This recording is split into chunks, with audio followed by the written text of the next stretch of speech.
So, meron nga sa akin, in-order ko pala ito sa Shopee, ay sa TikTok, ang water squish. Tinatawag na dating water squish. So, ngayon, tinatawag siya ng top squish. Dati tinatawag to water squishy, tapos, water squish. 12:48. 12:38.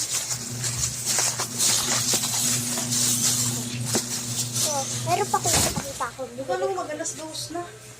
Ayan.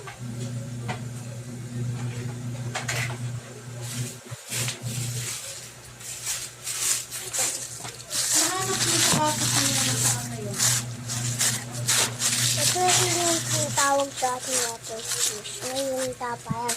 Tapa yung tinatawag sa mga dating tinatawag na water squish.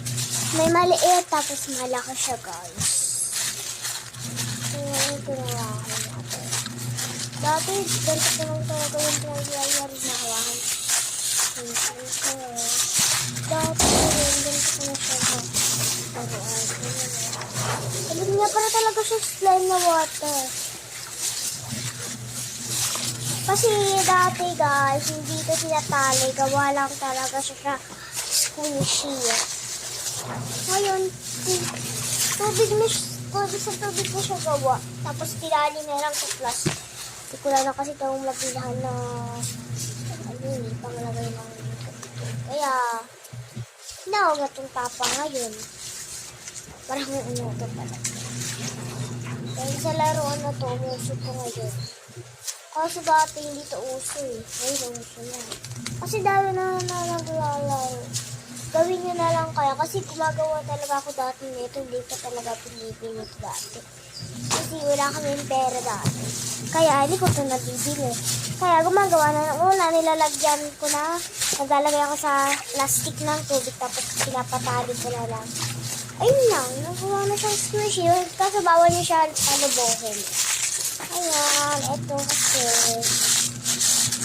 ayan siya guys, ganito isura niya nahawakan niya ang ganda niya. So, gawa pa ulit tayo pag binutas ko pa ito. Hindi, baka mabutas na lang siya kasi pusa. Gusto ko yung ingat sa mga kantokot. Ayan o, ganda niya. Kaya ito laruin o, yung hawakan natin. Yung hawak. May hawakan to yung hawakan mo. Pag malaki talaga maganda tapos dalawa yung in-order ko. Sabi na